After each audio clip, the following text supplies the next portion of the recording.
we went to Sudan first. It was in a scout, and we saw everything from the air. And you flying around in an airplane, you look down and you think, wow, there's cod. Look at the cod. They're all over the place. How cool is that? Well, how are we going to get back here? And then, you have a long discussion about it, and it turns out, well, that's not going to be easy because there's nowhere to land the plane, and there's no roads nearby, and the terrain is really tough going. There are rivers and swamps and forests, and there's a lot of bad guys too. So our job became very difficult when we figured out that we were going to have to go overland.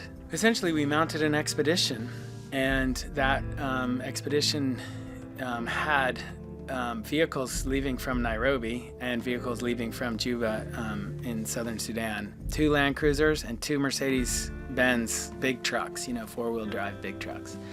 And I don't think we'd gone more than a kilometer before we hit the first major obstacle, which was a river gully. And of course, every one of the vehicles got stuck. I remember I drove the first Land Cruiser, and I barely made it through. I mean, it was my third. It took my third attempt to get through that thing, and then the Land Cruiser following had, right off the bat, had issues. I mean, oh yeah, that car had seen too much of Sudan. So that was the beginning of our trip.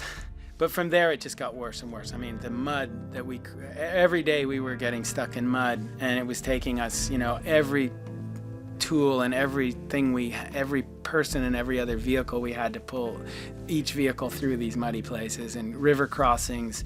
And then there was people, armed, people that live out there. But we had a couple of very frightening moments.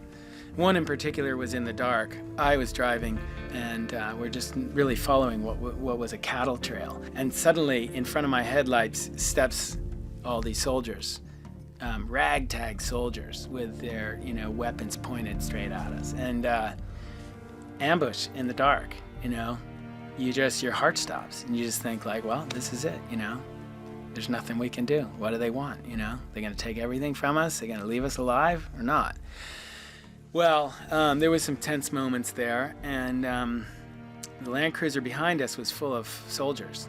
And we had our own soldiers, which, can be good or it can be bad. You don't want to get in the middle of a fight.